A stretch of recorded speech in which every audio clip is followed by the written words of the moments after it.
នៅក្នុងដៃខ្ញុំនេះគឺជាដើម blueberry បើយើងនិយាយអំពីដើម blueberry បើពីមុនយើងឃើញតែរូបភាពដើមវានៅតាមអ៊ីនធឺណិតទេ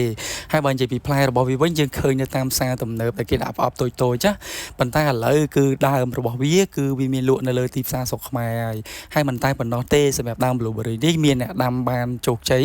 គឺបានន័យថាវាអាចត្រូវជាមួយអាកាសធាតុស្រុកខ្មែរយើងហើយដាំអត់ងាប់ទេហើយបានទទួលបានផលផ្លែទៀតផងហើយបើយើងនិយាយអំពី blueberry វិញគឺវាសម្បូរទៅដោយវីតាមីនអញ្ចឹងសម្រាប់ផ្លែ blueberry បើបែកខាងអឺរ៉ុបគេចូលចិត្តដាំណាស់ដោយសារតែប្រភេទដើមនេះយើងអាចយកមកធ្វើជាភេសជ្ជៈបានអាចលាយជាមួយភេសជ្ជៈអាចលាយជាមួយនឹងនំឬមួយក៏អាចយកជាក្លិនជាពណ៌របស់វាបានហើយសម្រាប់ដើមរបស់វាអត់ពិបាកដាំទេឲ្យតែមានពន្លឺព្រះអាទិត្យគ្រប់គ្រាន់ជាមួយនឹងជីទឹកដល់គឺអាចដាំបានដូចដំណាំទូទៅដែរហើយនិយាយពីសោភ័ណភាពវាវិញគឺស្អាតគួរសមដែរដែលយើងមើលទៅ